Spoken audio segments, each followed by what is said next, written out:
Hello students, welcome to Apex classes. मैं अविनाश पारिक स्वागत करता हूं आपका एपेक्स क्लासेस के डिजिटल मंच पर। जितने भी लोग हमारे साथ में जुड़ चुके हैं, स्वागत है सभी का। ज़्यादा से ज़्यादा स्टूडेंट्स आप वीडियो को शेयर कीजिए, ज़्यादा से ज़्यादा लोगों तक वीडियो को पहुंचाइए। कल वाली क्लास के अंदर हमने मॉक टेस्ट 8 किया था। आज वाली क्लास में मॉक टेस्ट 9 करने वाले हैं।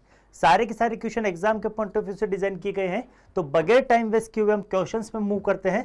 क्वेश्चन नंबर फर्स्ट पे मूव करते हैं। क्वेश्चन में क्या बोला गया है? Select the incorrect statement using the code given below.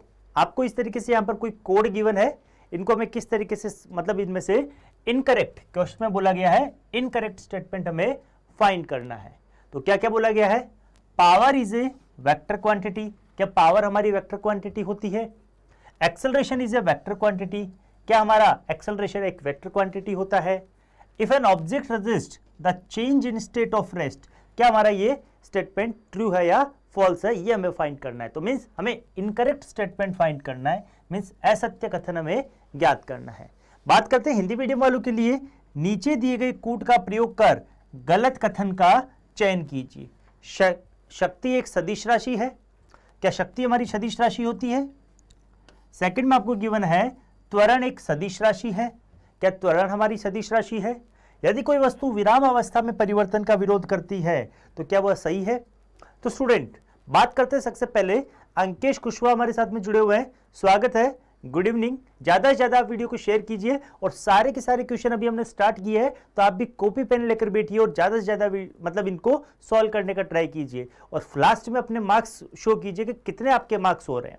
ठीक है, तो फर्स्ट क्वेश्चन हमारा स्टेटमेंट वाला क्वेश्चन है। ऐसा क्वेश्चन आपसे एक्सपेक्टेड है, पूछा जा सकता है। Ankesh good evening. चलिए बात करते हैं। सबसे पहले मैं पावर के बारे में बताता हूं। पावर क्या होता है हमारा? It is the rate of change of energy with respect to time. कार्य में या फिर ऊर्जा में समय के सापेक्ष परिवर्तन की दर को हम क्या कहते हैं? शक्ति कहते हैं, पावर कहते हैं। कार्य हमारा कैसी राशि है? किया गया कार्य हमारा एक तरीके से अदिश राशि है, स्केलर क्वांटिटी है। तो हम कह सकते हैं कि मींस पावर, शक्ति भी हमारी कैसी राशि होगी? अदिश राशि होगी या फिर स्केलर क्वांटिटी होगी। तो स्टेटमेंट हमें गिवन है power is a vector quantity. नहीं, ये ट्रू नहीं है, ये हमारा रॉन्ग स्टेटमेंट है।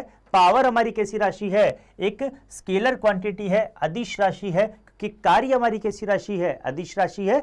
और पावर हमेशा हमारी कार्य पर या फिर वर्क पर ही डिपेंड करता है। नेक्स्ट में बोला गया है acceleration is a vector quantity. क्या त्वरण हमारा सदिश राशि है? त्वरण किसे कहते हैं? जब भी हमारे वेग में परिवर्तन होता है तो वेग में समय के सापेक्ष परिवर्तन की दर को हम क्या कहते हैं? त्वरण कहते हैं। जिस दिशा में हमारा वेग परिवर्तन होता है उसी दिशा में हमारा त्वरण भी होगा। अतः हम कह सकते हैं कि त्वरण कैसी राशि है हमारी? एक तरीके से वेक्टर क्वांटिटी है, सदिश राशि। तो ये स्टेटमेंट हमारा राइट है, ये स्टेटमेंट हमारा राइट है। अगले क्वेश्चन में बोला गया त्वरण एक सदिश राशि है। अगले स्टेटमेंट में बोला है if an object resist the change in state of rest. क्या आपका कोई भी ऑब्जेक्ट आपका उसकी चेंज को, उसकी स्टेट को चेंज करने में अपोज करता है? डेफिनेटली। मींस हमारे पास में किसी भी कोई भी आपका मटेरियल होता है, उसकी प्रॉपर्टी होती है, इनहर्ट प्रॉपर्टी होती है to enable the change the state. अगर कोई ऑब्जेक्ट हमारा स्टेट ऑफ रेस्ट में है, स्टेट ऑफ मोशन में है, या फिर वो किसी पर्टिकुलर डायरेक्शन में मूव कर रहा है, तो वो अपनी इन सारी की सारी स्टेट को चेंज करने में अनेबल रहता है। इस प्रॉपर्टी को हम क्या बोलते हैं? इनर्शिया या फिर जड़त्व बोलते हैं। तो जड़त्व के कारण वस्तु अपनी ऑब्जेक्ट को, अपनी स्टेट को चेंज करने में विरोध करती है। तो ये भी हमारा कथन सत्य है, ये भी हमारा क्या होगा? सत्य होगा। कब तक वो चेंज नहीं करेगी? जब तक कि उस पर हम कोई बाह्य बल आरोपित ना कर देते हैं। तो इसमें से हमें फॉल्स फाइंड करना है, इनकरेक्ट फाइंड करना है। तो यहां से राइट ऑप्शन क्या बनने वाला है? Option number first, that is option number first हमारा इसमें से हम सेलेक्ट करेंगे। तो यहां से ऑप्शंस देखते हैं, तो ओनली ए हमारा इसमें से फॉल्स है, गलत है। बाकी सब क्या हमारे सब के सब कथन हमारे सत्य है। अंकेश कुशवाहा हमारे साथ में जुड़े हुए हैं, स्वागत है। और राम निरंजन मीणा हमारे साथ में जुड़े हुए हैं राजस्थान से, स्वागत है राम निरंजन आपका भी। ज्यादा से ज्यादा वीडियो को शेयर कीजिए और क्वेश्चंस को आप अपने से सॉल्व करने का ट्राई कीजिए। ज्यादा से ज्यादा आप क्वेश्चंस को सॉल्व कीजिए। मूव करते हैं नेक्स्ट क्वेश्चन पे। नेक्स्ट क्वेश्चन में क्या बोला गया है? नेक्स्ट क्वेश्चन में बोला है the energy associated with state of compression and or expression of an elastic spring is called। लोचदार स्प्रिंग के संपीड़न या विस्तारण की स्थिति से जुड़ी ऊर्जा को क्या कहते हैं? जब भी हमारी स्प्रिंग जब भी मैं स्प्रिंग को एक्सपांड करता हूं या कंप्रेस करता हूं, मीन्स उसको अगर मैं खींचता हूं या फिर उसको मैं कंप्रेस करता हूं, उसको मैं धकेलता हूं, तो उसमें किस प्रकार की एनर्जी होगी? उसमें हमारी उसकी पोजीशन में चेंज हो रही है, उसकी स्थिति में परिवर्तन हो रही है। उसकी स्थिति में परिवर्तन के कारण उसमें कैसी ऊर्जा होगी? पोटेंशियल एनर्जी होगी, स्थितिज ऊर्जा होगी। ठीक है, बिल्कुल। आप हरदोई जिला से हो, बिल्कुल। आप स्वागत है आपका अंकेश, हरदोई जिला उत्तराखंड में है, स्वागत है आपका। देखिए, संपीड़न और विस्तारण से जो ऊर्जा आ रही है तो वो कौन सी ऊर्जा होगी? उसकी स्थिति में परिवर्तन हो रहा है, इस कारण से उसमें होगी पोटेंशियल एनर्जी। तो काइनेटिक एनर्जी वाला ऑप्शन हमारा गलत होगा। टोटल एनर्जी उसमें नहीं होगी, उसमें उसकी पोजीशन के कारण पोटेंशियल एनर्जी होगी। That is elastic potential energy means लोचदार ऊर्जा, मीन्स प्रत्यास्थ ऊर्जा होगी। वो किस तरीके से होती है? माना कि हमारी इस तरीके से कोई स्प्रिंग है, इसको मानते कि एक स्प्रिंग है। अगर इस पर मैं एक डीफॉर्मिंग फोर्स लगाता हूं तो डीफॉर्मिंग फोर्स लगाने से क्या होगा? मींस इसकी लेंथ में इंक्रीमेंट होगा। ओरिजिनल लेंथ सपोज इसकी L है तो इसकी लेंथ में इंक्रीमेंट कितना हो रहा है? L। कब? जब इस पर मैं डीफॉर्मिंग फोर्स लगाता हूं। या फिर मैं इसको कंप्रेस करता हूं इस तरीके से, अगर मैं इसको इस तरीके से दबाता हूं तो इसकी लेंथ में क्या होगा? इसकी ओरिजिनल लेंथ तो L थी, अभी इसकी लेंथ में जो कमी आ रही है वो डेल्टा L हो रही है। तो इस तरीके से अगर लेंथ में चेंज हो रहा है बाय कंप्रेशन और बाय इसको एक्सपेंशन, तो इसको हम बोलेंगे इलास्टिक पोटेंशियल एनर्जी। किसी भी स्प्रिंग की इलास्टिक पोटेंशियल एनर्जी कैसे गिवन होती है? Delta P। पोटेंशियल एनर्जी कैसे गिवन रहेगी? Delta U। कैसे गिवन रहेगी? ये 1/2 kx स्क्वायर, जहां पर x क्या है हमारा? x हमारा डिस्प्लेसमेंट है, विस्थापन है, और k क्या है हमारा? यहां पर k हमारा स्प्रिंग कांस्टेंट। स्प्रिंग कांस्टेंट कैसा होगा हमारा? F/L। स्प्रिंग कांस्टेंट को हम कैसे डिफाइन करते हैं?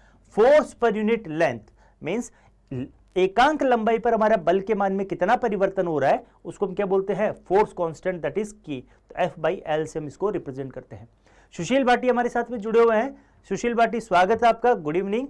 ज्यादा से ज्यादा आप वीडियो को शेयर कीजिए और क्वेश्चंस को आप जल्दी से अपने हिसाब से आप एक बार स्टार्ट कर दीजिए। किस किस तरीके से आपको कौन कौन से क्वेश्चन आपसे बन रहे हैं उनको राइट टिक कीजिए और फिर उसके बाद में आपका स्कोर चेक कीजिए, सेल्फ एनालिसिस कीजिए। सारे के सारे क्वेश्चन आपके एग्जाम के पॉइंट ऑफ व्यू से डिजाइन किए गए हैं, मीन्स एग्जाम में आपको हूबहू ऐसे ही प्रश्न आपको मिलने वाले हैं। तो अगर आपने इन क्वेश्चंस पे प्रैक्टिस की हुई है तो एग्जाम में आपका जो एग्जाम हॉल का जो बर्डन रहेगा, एग्जाम हॉल में जो आपका प्रेशर रहेगा वो थोड़ा सा आप रिलीज कर पाओगे।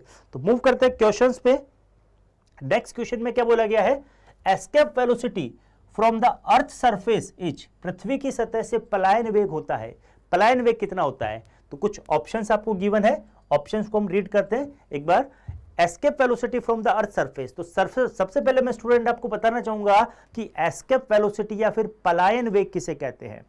हमें पता है कि पृथ्वी का कुछ गुरुत्वाकर्षण क्षेत्र होता है जिसके अंदर मैं किसी वस्तु को ऊपर की तरफ फेंकता हूं तो वो क्या करती है? उसको अपनी तरफ आकर्षित करती है।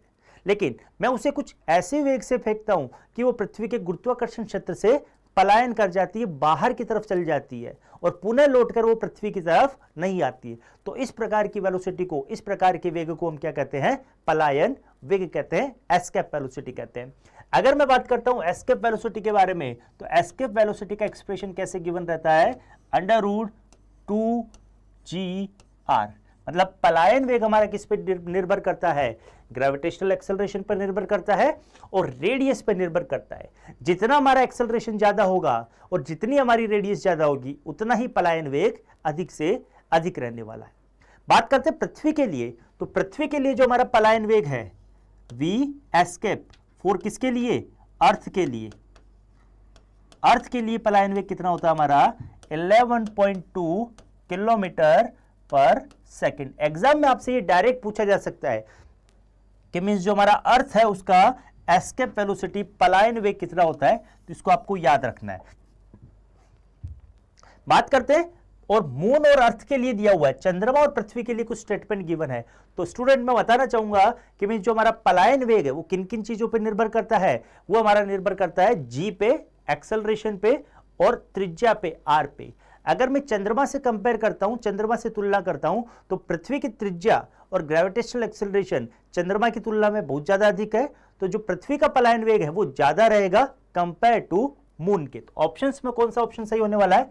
Equal to that of from the moon surface, नहीं, इक्वल नहीं होगा, अर्थ का क्या रहने वाला है? ज्यादा रहने वाला है। Greater than that of from the moon of the surface, definitely greater रहेगा हमारा, मींस मून की सरफेस पर जो हमारा पलायन वेग है, एस्केप वेलोसिटी है, पृथ्वी का पलायन वेग उससे ज्यादा रहने वाला है। कितना ज्यादा रहने वाला है? अगर हम बात करते हैं अर्थ के लिए, मून के लिए, तो एस्केप वेलोसिटी फॉर मून हमारा कितना हो जाएगा? 2.38 किलोमीटर पर सेकेंड। इस तरीके से यह हमारा रहता है, तो इसको मैं 2.4 किलोमीटर पर सेकेंड के आसपास भी हम इसको कंसीडर कर सकते हैं। तो यहां से राइट ऑप्शन क्या बनेगा? ऑप्शन नंबर बी इसमें हमारा राइट ऑप्शन बनने वाला है। तो एस्केप वेलोसिटी किसे कहते हैं? कि मींस अर्थ के ग्रेविटेशनल फील्ड से अगर हमारा कोई ऑब्जेक्ट मूव कर जाता है, उसके बाद में वापस लौट कर नहीं आता, तो वो उस मिनिमम वेलोसिटी को हम क्या कहते हैं? एस्केप वेलोसिटी बोलते हैं। मूव करते हैं नेक्स्ट क्वेश्चन पे। क्वेश्चन में क्या गिवन है? The process by which heavy nucleus, यहां पर ये थोड़ा सा प्रिंटिंग मिस्टेक है, तो इसको हम लिखेंगे हैवी न्यूक्लियस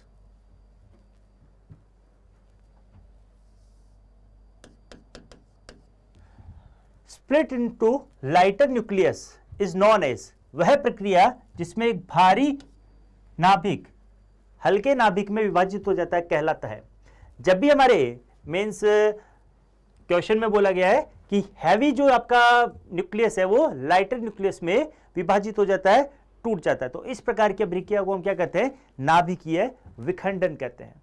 मतलब ये हमारी एक चेन रिएक्शन ही होती है, कंट्रोल्ड चेन रिएक्शन होती है एनर्जी को डेवलप करने की। दो टाइप की हमारे पास में होती है, एक तो होता है हमारा नाभिकीय संलयन और नाभिकीय विखंडन। नाभिकीय संलयन में क्या होता है कि मींस दो हल्के नाभिक मिलकर क्या बनाते हैं? एक नए नाभिक का निर्माण करते हैं, तो इसे कहते हैं हम नाभिकीय संलयन।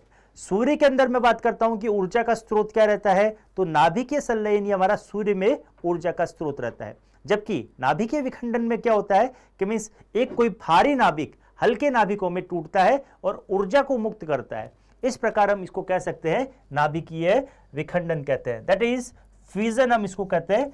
ऑप्शन नंबर डी इसमें हमारा राइट ऑप्शन बनने वाला है। मूव करते हैं नेक्स्ट क्वेश्चन पे।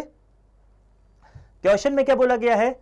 An iron mass falls from A height of 1 kilometre on the ground, means हमारे को बोला गया कि एक कोई लोहे का कोई द्रव्यमान है, उसको मैंने 1 किलोमीटर ऊंचाई से नीचे की तरफ गिराया है। If all energy is converted into heat then the rise of temperature of the mass will be, means अगर इसमें जितनी भी ऊर्जा थी वो हीट में कन्वर्ट हो जाती है, तो उसका तापमान कितना बढ़ जाता है? राइज इन टेम्परेचर उसका पूछा गया है। एक लोहे का द्रव्यमान जमीन पर 1 किलोमीटर की ऊंचाई से गिरता है, यदि सारी ऊर्जा को ऊष्मा में बदल दिया जाए तो द्रव्यमान के तापमान में कितनी वृद्धि होगी? ये क्वेश्चन में आपसे पूछा है, बहुत ही अच्छा क्वेश्चन है। ऐसे क्वेश्चन आपके एग्जाम में आने के चांसेस है, तो एक बार आप इसको ट्राई कीजिए, मैं बताता हूं आपको फिर ये किस तरीके से होने वाला है। क्वेश्चन सारे के सारे अच्छे हैं, एग्जाम के पॉइंट ऑफ व्यू से इंपॉर्टेंट है। तो स्टूडेंट बात करते हैं, सबसे पहले मैं स्टूडेंट आपको बताना चाहूंगा कि मिस जब भी वो हाइट से नीचे की तरफ गिर रहा है तो वो किसको डील करेगा? वो डील करेगा पोटेंशियल एनर्जी को। उसमें कौन सी एनर्जी पजेज होगी? Potential energy. तो हम कहेंगे कि उसकी जो पोटेंशियल एनर्जी है, अगर वो m द्रव्यमान है उसका, माना कि इसका द्रव्यमान कितना है? m है, तो वो 1 किलोमीटर हाइट से नीचे की तरफ आ रहा है, तो नीचे की तरफ आएगा तो उसमें कौन सी एनर्जी आएगी? उसकी पोजीशन के कारण पोटेंशियल एनर्जी आने वाली है। पोटेंशियल एनर्जी का वैल्यू कितना होगा? mgh।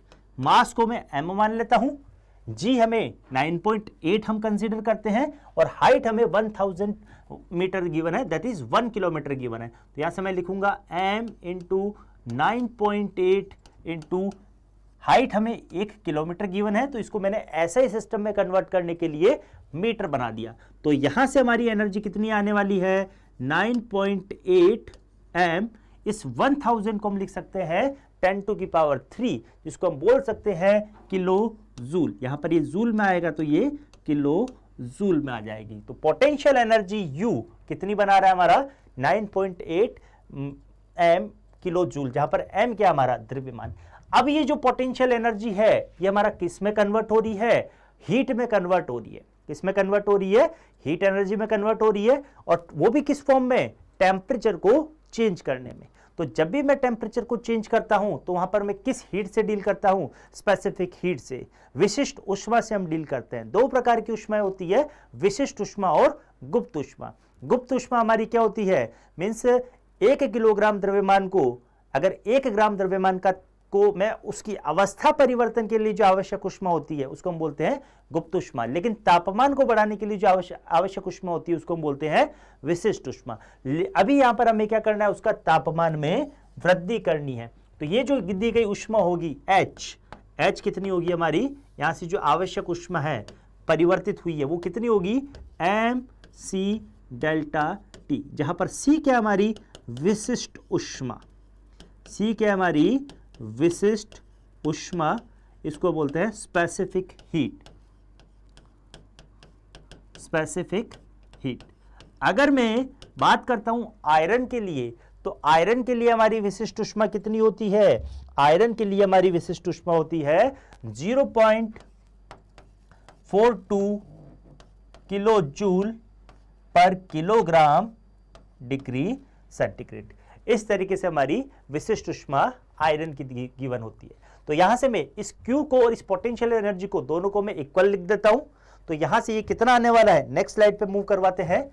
U equal to mc delta T, mc delta T, जहां पर डेल्टा टी क्या है, चेंज इन टेम्परेचर। U का वैल्यू 9.8 इंटू m, ये किलो जूल में है, और यहां पर भी ये वैल्यू हमारी किस में आई है, स्पेसिफिक हीट, किलो जूल में है। तो ये कैंसिल आउट हो जाता है इस तरीके से। तो यहां से एम सी का वैल्यू मैं लिखता हूं 0.42 किलो जूल पर किलोग्राम पर degree centigrade into delta T. Solve करते हैं यहां से, तो ये एम से एम कैंसिल आउट हो जाएगा, एम से एम क्या होता जा रहा हमारा, कैंसिल आउट हो रहा है। तो चेंज इन टेम्परेचर कितना होगा, 9.8 अपॉन 0.42। यहां से अगर इसको मैं सॉल्व करता हूं तो सॉल्व करने के बाद में ये कितना बनाने वाला है, सॉल्व करने के बाद में बना रहा है ये 23.3 डिग्री सेंटीग्रेड। तो फाइनली हमारा चेंज इन टेम्परेचर कितना हो रहा है, बॉल को ऊपर से नीचे आने में कितना तापमान उसका बढ़ेगा, 23.3 degree centigrade. That is option number C इसमें हमारा राइट ऑप्शन बनने वाला है, that is 23.3 degree centigrade. Move करते हैं नेक्स्ट क्वेश्चन पे। नेक्स्ट क्वेश्चन में क्या बोला गया है, नेक्स्ट क्वेश्चन आपका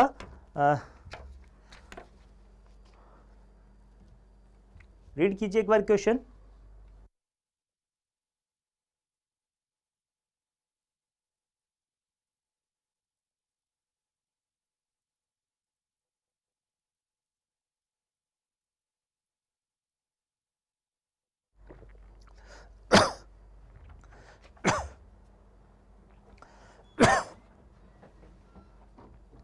देखिए क्वेश्चन में क्या बोला गया है, first spectral line of sodium atom is, जो उसका फर्स्ट स्पेक्ट्रम है कितना गिवन है, 5890 एंगस्ट्रॉम।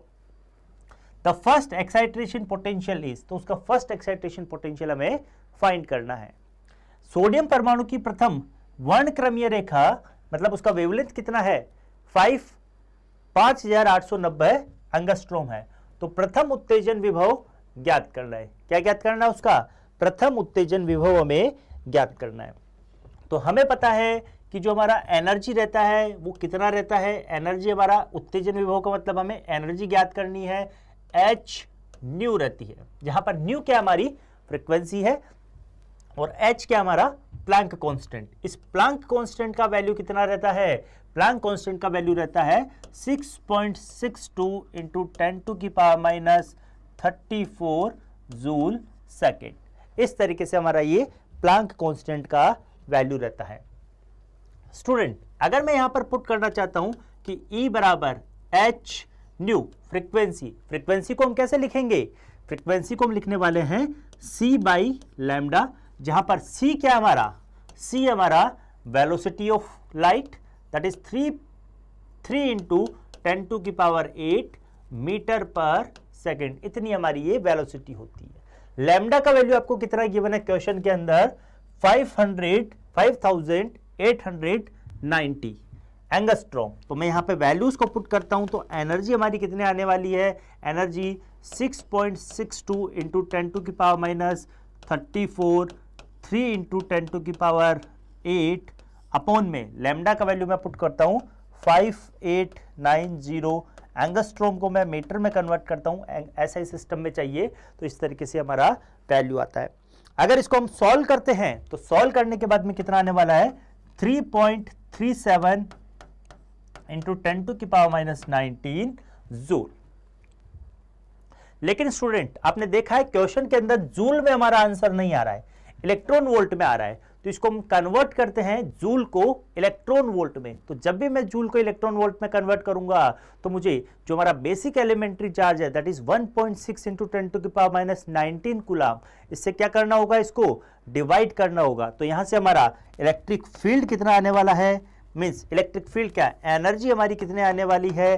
तो अगर मैं इसको डिवाइड करता हूं दैट इज यहां पर मैं करता हूं इसको सॉल्व, एनर्जी हमारी कितनी आएगी, 3.37 इंटू 10 टू की power minus 19 upon 1.6 into 10 to की पावर माइनस 19 इलेक्ट्रॉन वोल्ट। तो फाइनली हमारा कितना बनने वाला है, 2.1 electron volt. That is option number D इसमें हमारा राइट ऑप्शन बनता है। ऑप्शन नंबर डी इसमें हमारा राइट ऑप्शन बनेगा। चलिए तो ये हमारा हो गया था एनर्जी फाइंड करना। मूव करते हैं नेक्स्ट क्वेश्चन पे।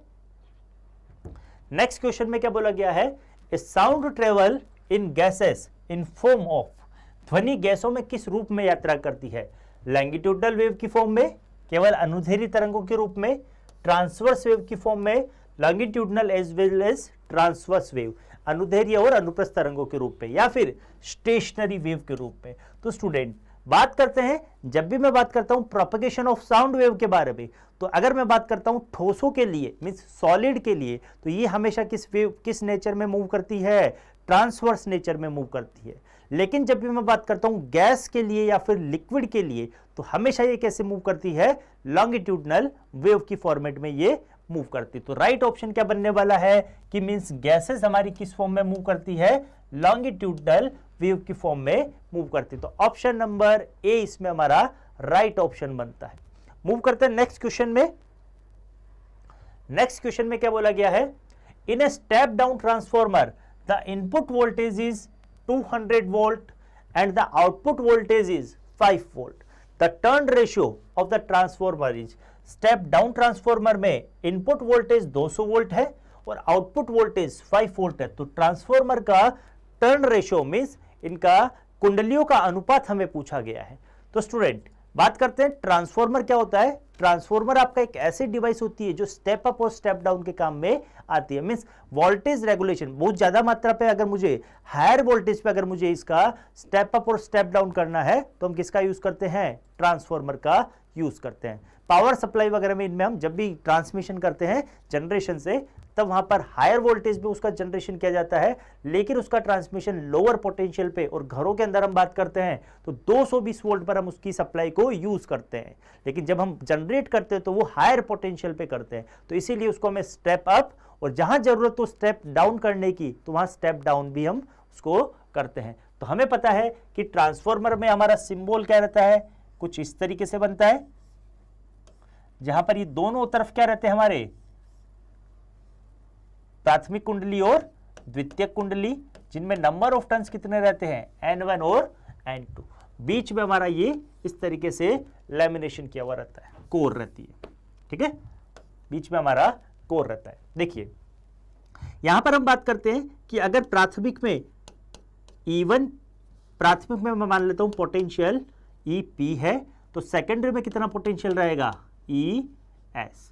अगर यहां से करंट प्राथमिक में IP मान लेता हूं तो सेकेंडरी में हमारी कितनी करंट फ्लो होगी, सेकेंडरी में हमारी IS करंट फ्लो होगी। Number of turns N1 N2, इसका जो हमारा विभव रहने वाला है वो EP और ES रहने वाला है। P for primary, S for secondary, प्राथमिक और द्वितीयक के लिए, और IP और IS हमारी क्या हो गई, इसमें करंट हो गई। तो जब भी हम बात करते हैं इनके रेशियो के बारे में, इसको मैं NP रिप्रेजेंट कर देता हूं प्राइमरी के लिए, इसको मैं NS से रिप्रेजेंट करता हूं सेकेंडरी के लिए। तो EP upon ES means EP upon ES का वैल्यू कितना आता है हमारा, NP अपॉन NS के, या फिर ये टर्न रेशो हमारा किसके बराबर होता है, थोड़ा सा रिवर्स होता है, IS अपॉन IP के। वैल्यूज को मैं पुट करता हूं यहां पर।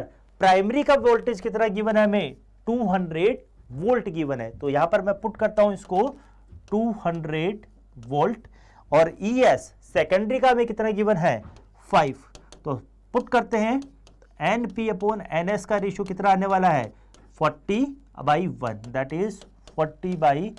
राइट ऑप्शन बनेगा option number A. Option number A इसमें हमारा राइट ऑप्शन हमारा बनने वाला है। मूव करते हैं नेक्स्ट क्वेश्चन पे। अगला क्वेश्चन क्या बोलता है, क्वेश्चन में क्या गिवन है, if the current is flowing through a 10 ohm resistor then in which one of the following case maximum heat will be generated. यदि प्रतिरोधक तार से, यह आपका 10 ओम का प्रतिरोधक तार दिया गया है, यदि 10 ओम प्रतिरोधक से धारा प्रवाहित हो रही है तो निम्नलिखित में से किस स्थिति पर अधिकतम ऊर्जा उत्पन्न होगी, हमारी हायर हीट कहां पर डेवलप होने वाली है। तो हमें पता है स्टूडेंट कि जब भी मैं बात करता हूं पावर हीट एनर्जी के बारे में, तो हीट एनर्जी डिसिपेशन कैसे गिवन रहेगा, मींस यहां से हमारा हीट एनर्जी हम कैसे देंगे, यहां से हम देने वाले हैं V², I का में गिवन है, तो हम करंट वैल्यू गिवन है तो I² R इंटू टी। ये जो वर्क डन रहेगा, यही वर्क डन हमारा किस में कन्वर्ट होगा, हीट की एनर्जी में कन्वर्ट होगा। तो क्वेश्चन में ऑप्शन नंबर ए को मैं कंसीडर करता हूं। ऑप्शन नंबर ए से हमारा क्या बनने वाला है, हीट हमारा ऑप्शन नंबर ए से I का वैल्यू कितना गिवन है, 5 एम्पियर गिवन है, तो 5 इंटू 5 इंटू रजिस्टेंस का वैल्यू कितना गिवन है 10, और समय यहां पर कितना गिवन है, समय आपको गिवन है 12 मिनट। तो 12 मिनट को अगर मैं सेकंड में कन्वर्ट करता हूं तो कितना आ जाएगा, 12 इंटू 60। तो फाइनली ये कितनी एनर्जी को डिसिपेट करेगा, कितनी हीट को एनर्जी को डिसिपेट कर रहा है, तो ये हीट एनर्जी को डिसिपेट करने वाला है। मींस अगर इसको हम सॉल्व करते हैं तो 300 इतनी ये एनर्जी को डिसिपेट करने वाला है, वाट में आ जाएगा ये, है ना, पावर को, इतनी पावर को ये डिसिपेट करेगा। बात करते हैं सेकंड ऑप्शन के लिए, अगेन मैं बात करता हूं, तो इसके लिए हमारा क्या बनने वाला है, 4 इंटू 4 इंटू रजिस्टेंस 10, समय हमारा कितना गिवन है यहाँ पर 3 मिनट।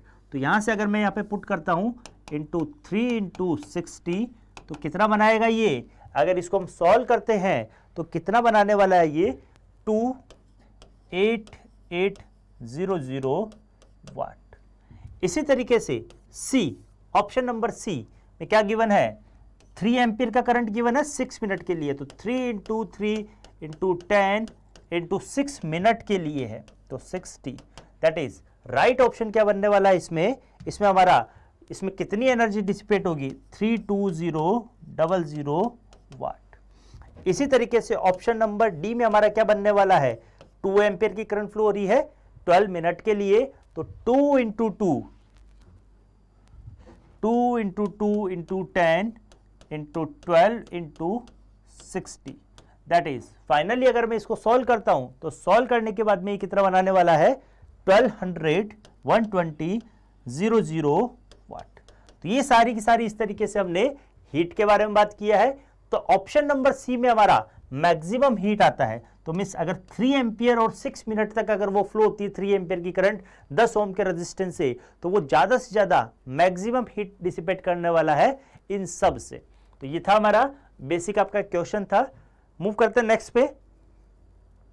क्वेश्चन ये वाला आपका अच्छा है, एक बार इस क्वेश्चन को रीड कीजिए। क्वेश्चन में क्या बोला,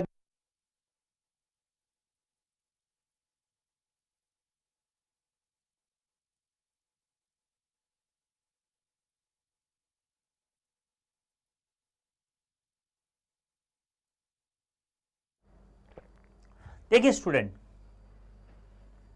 a fuse wire of radius 0.2 mm, a fuse wire of radius 0.2 mm blows when current flowing is 5 ampere. मतलब ब्लॉस का मतलब क्या होता है, उड़ जाता है। फ्यूज हमारा कब उड़ेगा, जब उसमें 0.2 mm रेडियस का तो वायर हो और 5 एम्पियर की करंट उसमें फ्लो होती है। For what value of current another fuse wire of same material, material क्या रखा हमने, सेम रखा है, but the radius is 0.3 mm will blow. तो अगर मैंने वायर का साइज चेंज कर दिया है, उसका रेडियस कितना ले लिया, 0.3 mm लिया है, तो अब वो कब फटेगा, अब वो कब वो उड़ेगा, फ्यूज उसका कब उड़ेगा, ब्लो होगा, इसके बारे में पूछा गया है। हिंदी मीडियम वालों के लिए बात करते हैं। 0.2 mm त्रिज्या का एक फ्यूज तार तब उड़ता है जब धारा प्रवाह है 5 एम्पियर होता है। धारा के किस मूल्य के लिए उसी सामग्री का एक और फ्यूज तार 0.3 mm त्रिज्या का होगा, तो उसमें करंट कब फ्लो होगी, करंट कितनी फ्लो कराए कि वो 0.3 mm का भी वहां से उड़ जाए। तो इसके लिए हमें पता है heat produced per second should be equal to heat lost due to radiation. तो हम यहां से लिखेंगे हीट प्रोड्यूस्ड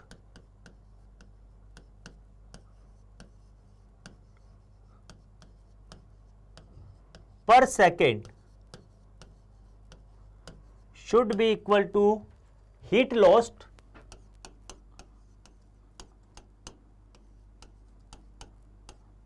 by radiation। कितना होने वाला है, तो यहां से स्टूडेंट कितनी हीट प्रोड्यूस होगी पर सेकेंड, तो उसको मैं लिखूंगा आई स्क्वायर, यहां से हम उसको लिखने वाले हैं आई स्क्वायर आर। कितनी हीट लॉस्ट होगी रेडिएशन से, तो यहां पे लिखूंगा मैं उसको हीट इनटू एरिया।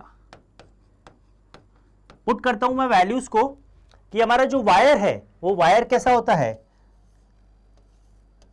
वायर कैसा होता है हमारा, क्रॉस सेक्शनल एरिया उसका कैसा होगा, मींस सिलेंड्रिकल है, वायर हमारा सिलेंड्रिकल है। तो यहां से मैं लिखने वाला हूं आई स्क्वायर आर बराबर एच इंटू एरिया, उसका कितना बनेगा cross sectional area, that is cylindrical है तो 2 पाई आर इंटू उसकी लेंथ अगर एल है तो इस तरीके से।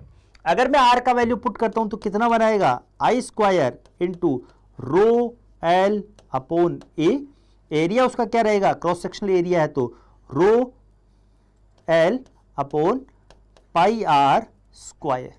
तो हीट कितनी हो जाएगी, heat into 2 pi R L, यहां से एल कैंसिल आउट होता है, और इन वैल्यूज को मैं अगर उधर की तरफ प्लेस करवाता हूं तो कितना बनाने वाला है ये, H into 2 pi R cube upon rho. Student बात करते हैं, एच हमारी हीट उसमें कांस्टेंट रहने वाली है दोनों वाली केस में, क्योंकि दोनों में हीट समान रहने वाली है, 2 पाई हमारा कांस्टेंट है और मटेरियल भी हमारा सेम है। तो यहां से हमारा क्या रिलेशन निकल के आता है, यहां से हमारा रिलेशन निकल के आता है that is I square is directly proportional to radius, I square is directly proportional to radius का क्यूब, दैट इज इस तरीके से हमारा रिलेशन आता है। मैं वैल्यूज को पुट करता हूं, यहां पर क्या क्या हमें गिवन है, नेक्स्ट स्लाइड पे मूव करते हैं। I square is directly proportional to R cube, जहां पर आर क्या हमारा रेडियस है, तो यहां से हम लिख सकते हैं I1 upon I2 should be equal to, इनका स्क्वायर किसके बराबर होगा हमारा, इनका स्क्वायर होने वाला है R1 अपॉन R2 का क्यूब। R1 अपॉन R2 का वैल्यू हमें क्या गिवन है क्वेश्चन के अंदर, क्वेश्चन में हमें गिवन है 0.2 mm और 0.3 mm। तो यहां से I1 का वैल्यू 5 अपॉन I2 का होल स्क्वायर, 0.2 अपॉन 0.3 का क्यूब। सॉल्व करते हैं इसको, तो यहां से बनाने वाला है 2/3 गुणा 2/3 गुणा 2/3। दोनों तरफ अगर मैं अंडर रूट लेता हूं तो कितना बनाएगा ये, तो 5 upon I2 equal to 2/3 under root, अगर हम अंडर रूट लेते हैं तो 2/3, इस तरीके से ये बनाने वाला है। यहां से I2 का वैल्यू कितना आएगा, I2 का वैल्यू हमारा आने वाला है, अगर इसको हम सॉल्व करते हैं तो I2 equal to 5 into 3 upon 2, √3/2। Finally अगर इसको हम सॉल्व करते हैं तो सॉल्व करने के बाद में हमारा आंसर क्या आने वाला है 9.2 ampere. That is option number A. Finally अगर इसको हम सॉल्व करते हैं तो आंसर आएगा हमारा 9.2 एम्पियर के आसपास। इस तरीके से हमारा फाइनल रिजल्ट बनता है इसका। मूव करते हैं नेक्स्ट क्वेश्चन पे। क्वेश्चन में क्या गिवन है, the moment of inertia of a straight line road of mass m and length L about an axis perpendicular to its length passing through the one end is, द्रव्यमान m और लंबाई की एक सीधी रेखा की छड़ की जड़ता का मतलब मोमेंट ऑफ इनर्शिया आपको फाइंड करना है उसकी अक्ष के लंबवत। तो क्वेश्चन में ये बोला गया है कि मैं इस प्रकार से हमारी m द्रव्यमान की एक l लंबाई की एक छड़ है, तो इसके यहां पर हमारा अगर कोई रोटेशनल एक्सिस है तो वहां पर मोमेंट ऑफ इनर्शिया कितना होने वाला है। राजन कुमार हमारे साथ में जुड़े हैं, स्वागत है, जय हिंद। क्वेश्चंस आपके सारे के सारे अभी चल रहे हैं, इंपॉर्टेंट क्वेश्चन है, सारे के सारे मिक्स जुम्बल क्वेश्चन है। अगर मैं इसको यहां पर इस तरीके से रोटेट करता हूं तो हमारा किस प्रकार से बनने वाला है। तो अगर मैं पैरेलल एक्सिस थ्योरम से बात करता हूं तो मीन्स इसका अगर हम बात करते हैं तो अगर मिड में रहता है तो कितना रहता है ये ml² / 14 प्लस अगर मैं बात करता हूं यहां पर ml² / 12 आने वाला है, ml² / 12 ये बनाता है। और अगर इस क्रॉस सेक्शनल एरिया की कर अक्रॉस में देखता हूं तो यहां पर ये कितना आने वाला है, क्रॉस सेक्शनल एरिया के अक्रॉस आने वाला है ml² / 4। सॉल्व करते हैं इसको तो फाइनली अगर हम सॉल्व करेंगे तो कितना बनाएगा ये 12 ml² plus 3 ml²। That is अगर इसको हम सॉल्व करते हैं यहां से तो सॉल्व करने के बाद में कितना बनाएगा ये आपका